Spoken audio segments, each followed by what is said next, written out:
Perkenalkan, aku Bella Novita Ramadhani, mahasiswa semester 4 Prodi Ilmu Administrasi Negara dari Universitas Negeri Surabaya. Kali ini, aku akan menyampaikan rangkuman salah satu mata kuliah yang didapat di semester 4 ini, yaitu Komunikasi dan Advokasi. Komunikasi definisikan sebagai proses pertukaran informasi dan gagasan antara dua orang atau lebih. Proses ini melibatkan berbagai elemen seperti 1. Gagasan, yaitu pesan yang ingin disampaikan oleh komunikator. 2. Komunikator, yaitu orang yang menyampaikan pesan. 3. Pesan, yaitu informasi yang disampaikan oleh komunikator. 4. Media, yaitu alat yang digunakan untuk menyampaikan pesan, seperti suara, tulisan, gambar, atau video. 5. Penerima, yaitu orang yang menerima pesan.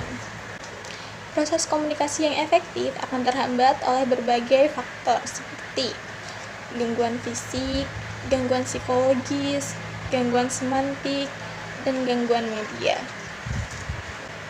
Etika komunikasi merupakan landasan moral yang mengatur bagaimana kita berkomunikasi dengan orang lain. Etika ini penting untuk menjaga hubungan yang harmonis dan saling mengerti dan saling menghormati antar individu. Berikut beberapa prinsip etika komunikasi yang perlu dipegang teguh. 1. Berbicara dengan menghormati dan menghargai orang lain. Gunakan bahasa yang sopan dan santun. Hindari kata-kata kasar dan menyinggung. 2. Memiliki empati dan integritas. Pahami perasaan dan sudut pandang orang lain. Tunjukkan ketulusan dan kejujuran dalam menyampaikan pesan.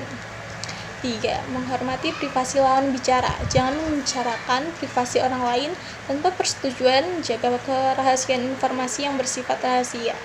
4. Jujur dengan informasi yang disampaikan. Sampaikan informasi dengan benar dan akurat. Hindari kebohongan dan manipulasi. 5. Peka terhadap lawan bicara. Perhatikan bahasa tubuh dan gestur lawan bicara. Tanggapi dengan tepat dan sesuai situasi.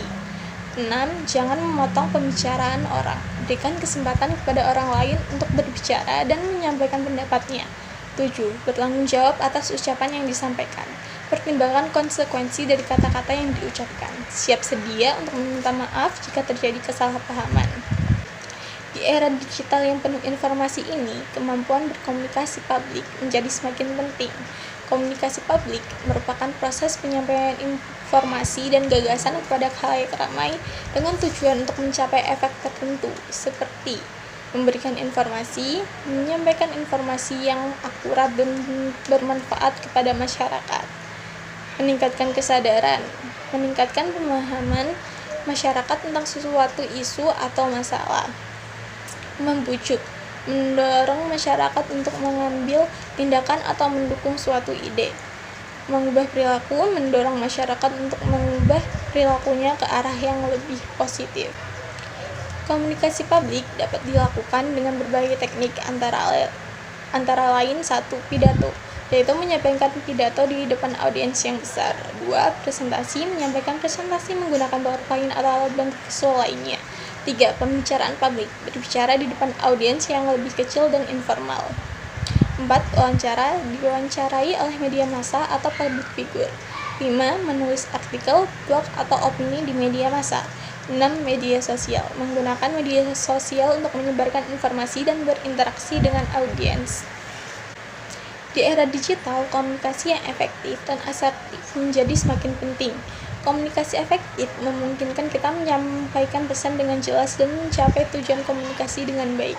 Komunikasi efektif memiliki beberapa ciri, yaitu pesan yang jelas dan terstruktur, pesan yang disampaikan mudah dipahami dan tidak menimbulkan ambiguitas. Saluran komunikasi yang tepat, memilih media komunikasi yang sesuai dengan target audiens dan situasi. Feedback yang konstruktif, mendengarkan dengan seksama, memberikan tanggapan yang membangun. Kemampuan beradaptasi, mampu menyesuaikan gaya komunikasi dengan lawan bicara dan situasi. Sementara itu, komunikasi asertif adalah kemampuan untuk mengekspresikan diri dengan berani dan positif, tanpa mengalah atau menyerang pihak lain. Perilaku asertif dapat ditunjukkan dengan menyatakan pendapat dan perasaan dengan lugas dan jelas, menjaga hak dan perasaan diri sendiri tanpa merugikan orang lain, mampu mendengarkan dan memahami sudut pandang orang lain, mencari solusi yang paling menguntungkan. Kemudian kita masuk ke materi advokasi. Advokasi adalah proses memperjuangkan perubahan kebijakan atau praktik yang dianggap tidak adil atau merugikan. Advokasi dapat dilakukan oleh individu, kelompok, atau organisasi untuk melindungi hak-hak mereka dan mencapai keadilan sosial. Dalam mata kuliah komunikasi dan advokasi, kita mempelajari berbagai strategi advokasi seperti 1. Lobby, melakukan pendekatan kepada pembuat kebijakan untuk mempengaruhi keputusan mereka. 2. Koalisi, yaitu bekerja sama dengan kelompok lain untuk memperkuat suara dan aksi advokasi. 3. Kampanye, melakukan kegiatan edukasi dan publikasi untuk meningkatkan kesadaran tentang isu yang diperjuangkan. 4. Aksi massa, melakukan demonstrasi atau protes.